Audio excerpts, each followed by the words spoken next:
IGGS, us and them.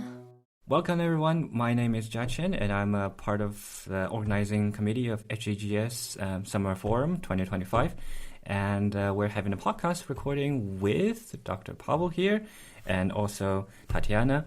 So if both of you could do a bit of self-introduction very shortly, a few words about yourself and your project. So, my name is Tatiana Tereshchenko. I have two diplomas. The first one is in social anthropology. My main interest of study was ethnic studies, ethnic issues, and my second diploma is in art history.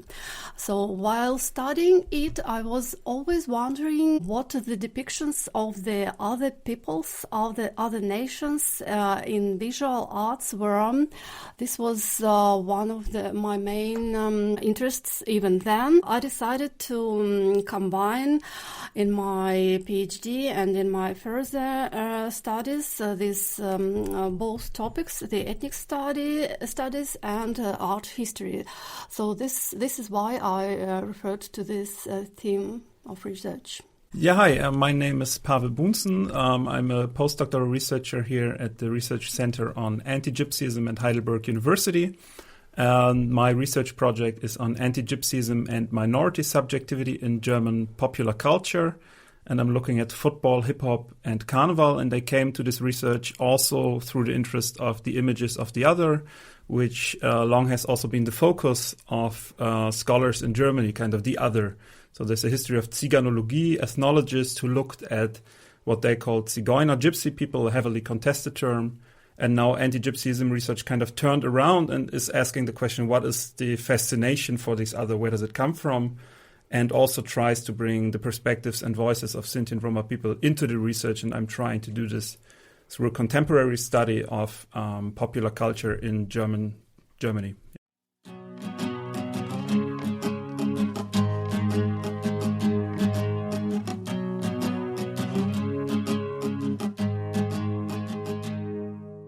So let's get on with the questions first. So my first question is for you, Tatiana. Mm-hmm. So could you tell us a bit more about your approaches and methods when you conduct your research, and a little bit more about the topic itself would be nice.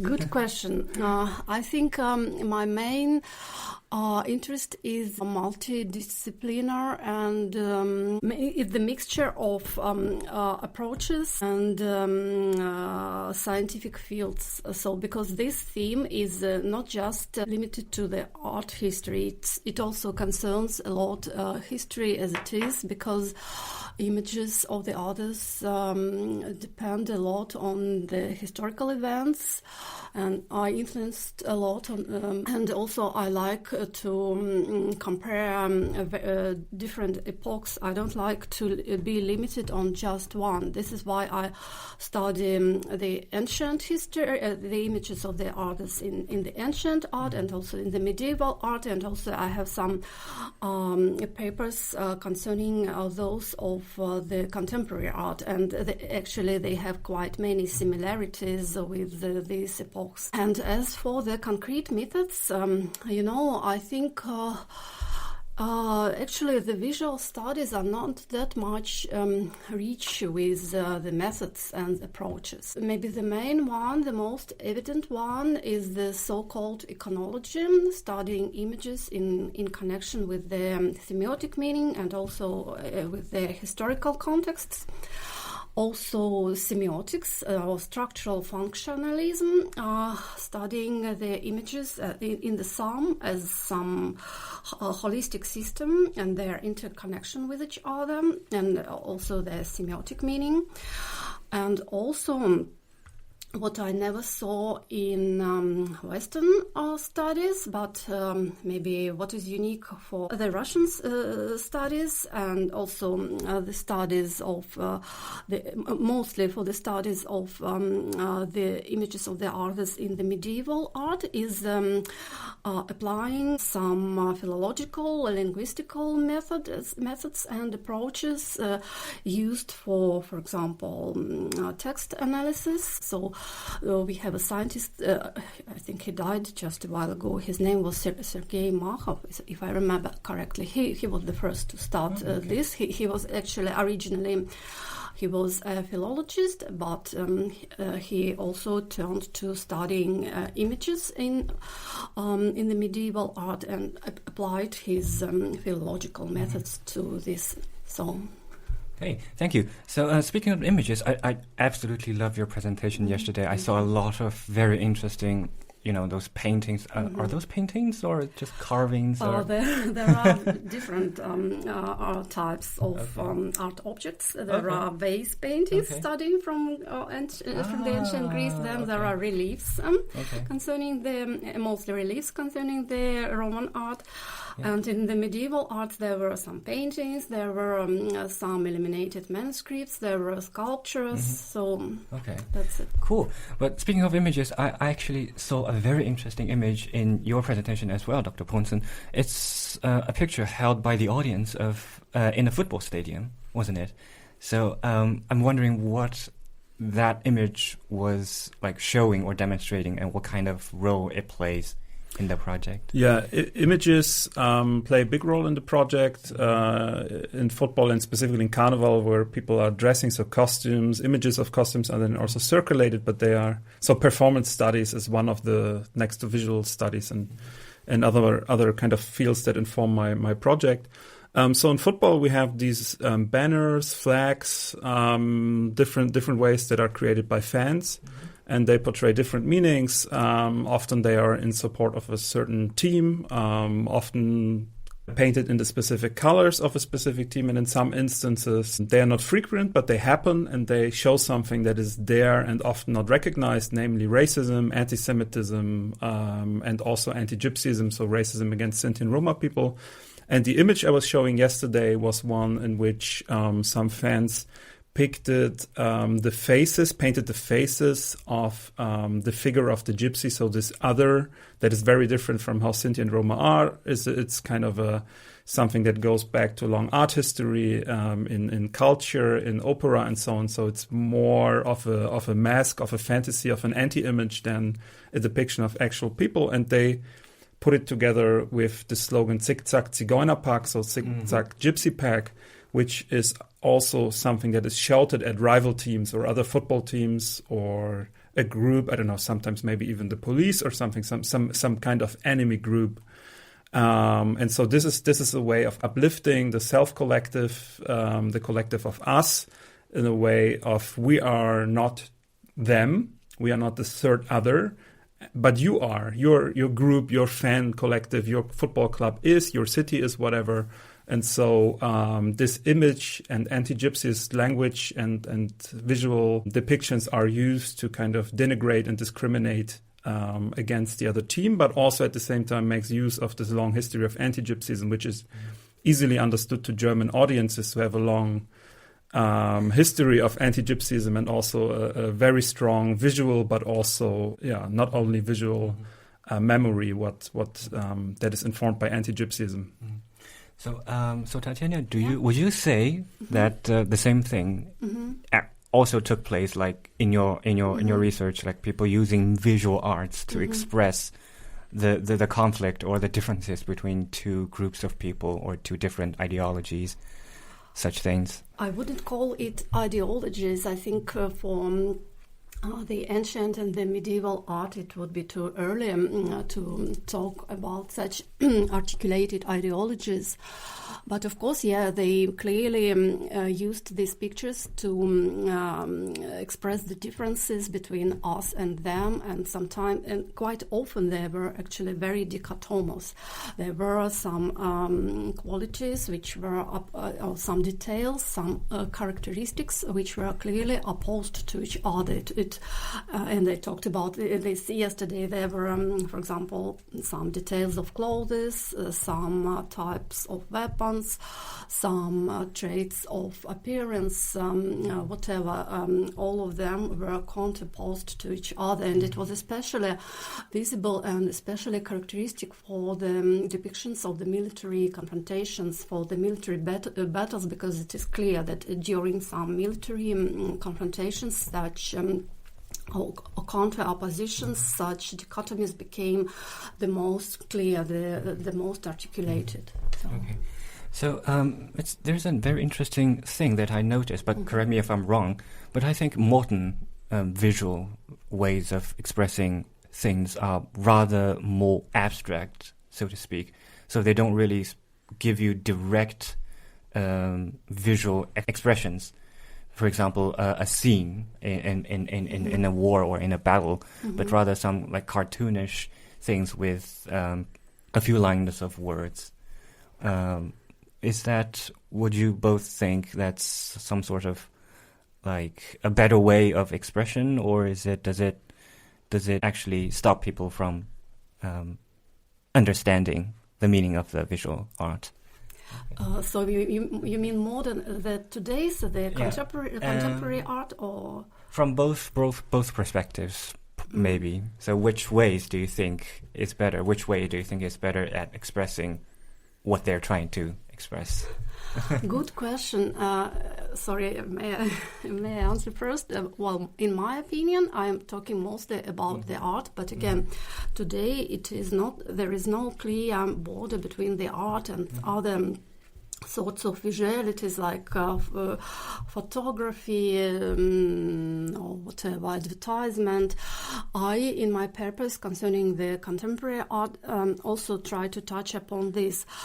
And actually, it's I can't answer it in just a couple of words. There are very different approaches. On one side, now we live in a rather post-migrant, so-called post-migrant society, when people who were concerned to be the others before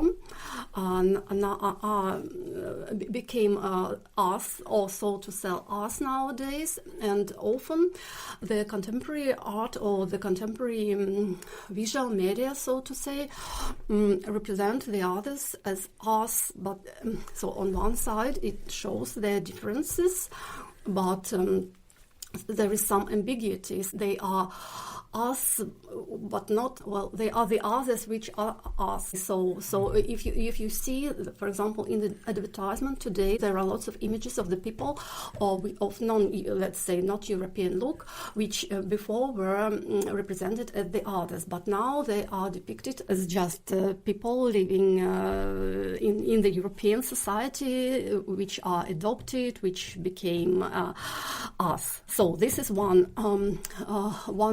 direction in the depicting.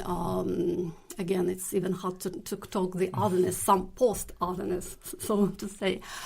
On the other side, there are some depictions represented some opponents, let's say, some conflicting groups, and they use the methods, the details which were used in the art before. Again, this contrasted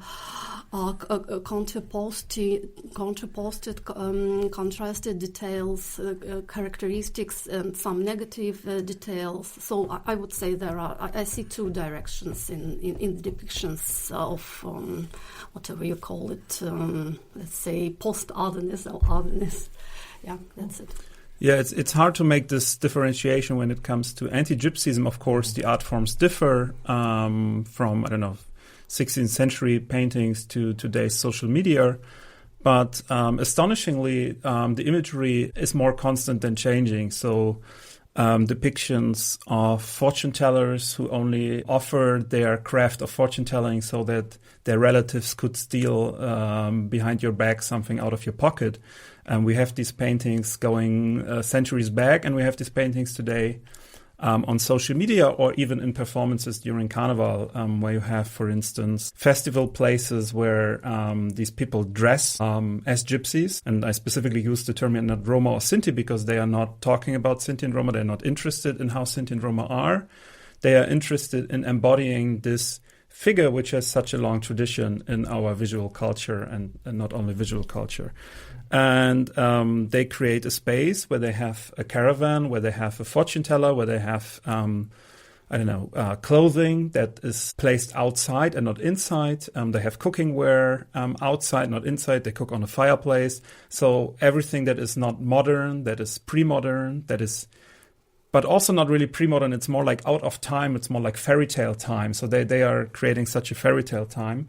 In social media, the images often go along with text. So it's very like in the image from football, where it comes together with this Zickzack Zigeunerpack. The same is true for images that we find on the Instagram channels, for instance, of these Carnival organizations and Fastnacht, Schwäbisch-Alemannische Fastnacht organizations, who not only carve this wooden mask, which are very expensive, and put a lot of work into crafting these costumes, which really look like a living embodiment out of the 4th century old picture. So there is, of course, you can analyze some changes there, something that might be understandable to a contemporary audience today that was not 400 years ago, and vice versa.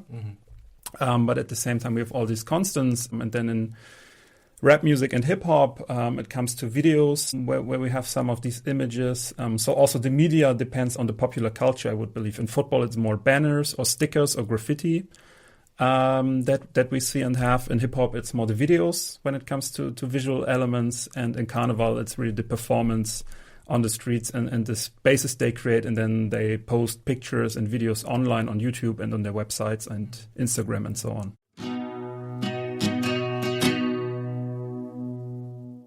So something that's more close to the us and them theme, stereotype. So I would assume that in your research there will be a lot of things going on within the field of stereotypes. Would you say that anti-Gypsyism is actually a result of the construction of these stereotypes? Or what kind of stereotypes are there about the Gypsies? So the stereotypes of, there's a book title that I think is very kind of nailing it. It's on the point. Klaus Michael Bogda, Europe is inventing the Gypsies. Europa erfindet die Zigeuner. And he shows, like other authors do and other scholars do, how around the moment that Roma people migrated to Europe in the 15th century, the creation of the gypsy as a category, the Zigeuner, was kind of happening very quickly, and not only targeting the people who migrated as Roma to Europe, but also people who were seen as deviant, as not adapting to life, or not, begging or something like this. And the stereotypes are also related to this, stealing, begging, non-sedentary life, so nomads and all this stuff, close to magic. So there's a certain set of stereotypes that also differentiates anti-Gypsyism from anti-Semitism, anti-black racism, and so on.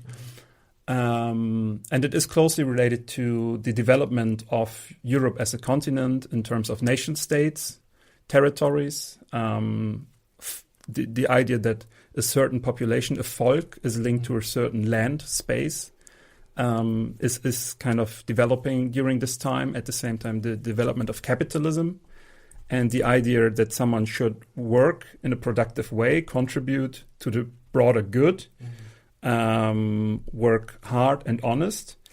And these ideas were quite new, and they are not always fun. I mean, we're kind of working here. It's Saturday. It's 30 degrees outside. I was just sitting in the bus with people going to the Schwimmbad, to the pool, bringing the children. And we worked yesterday until the evening. We worked today in a way. I mean, it's fun to talk about this, and I enjoy this. But at the same time,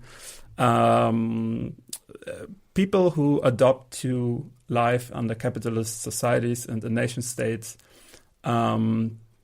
there's kind of a longing and a need for, in German we would say Dampf ablassen, a let off steam. And the projection onto another who is the opposite of what we are supposed to be. It's like going on a vacation and then going back to work. Go to 1 week, enjoy yourself, and then you're refreshed for kind of functioning, getting up on Monday at 6 a.m. to go to the office or go to to the supermarket and scan articles and so on. And I think anti-Gypsyism really has an important function here, and the stereotypes are linked to the function that anti-Gypsyism has as the projection that there is someone who is not adapting to this, who is not by ethnicity, by race, not capable of doing this kind of work and living this lifestyle, completely ignoring that the societies and the countries we live in and the authorities, the police, so kind of we Europeans did this to them. Deportations, centuries of deportations, creating poor housing conditions, forcing them to live there, and then kind of complaining about their way of life and so on. So there's kind of this interesting real history that is linked to this fantasy world of stereotypes. Okay. Well, thank you. What about you? In your research, is there any point of time that you realize that some of the visual arts might be like constructing or deconstructing stereotypes against or for certain people? Is it a thing? Yes, of course. You can say, that honestly, I don't like using these terms like constructing stereotypes, deconstructing stereotypes in application to these early epochs. I think it's more modern or more contemporary constructs. But to some extent you can say so. Of course, they use some instruments to create, or so to say, that is to say, to construct some stereotypes, visual images, yes. And you asked for some groups, or what do you mean? Yeah, maybe because you mentioned there are battles, like yes. visual art. Some of the pictures, some of the paintings depict scenes of the battles. For whom are these paintings painted, so to speak, and what kind of effects do they try to achieve? This is a very good question indeed. Again, since there are quite various images, and I have a very long time span I study, they vary a lot, and also since these are very remote epochs, we can't ask the audience what they think about it, about them, what they used them for. We can only assume. Maybe the most difficult object are Greek-based paintings. I can tell you that, and Pavel asked me about that yesterday. I already responded him that according to the highest quality, and according to as we can just judge upon the themes, upon some details, we can see that they were intended for quite educated audience and for people of rather high status. So there is a very famous scientist, François Lissarac. His works have a very big influence on the studying of this topic, and he believes that these objects, these vessels decorated by these images, were created for wine drinking and for symposiums.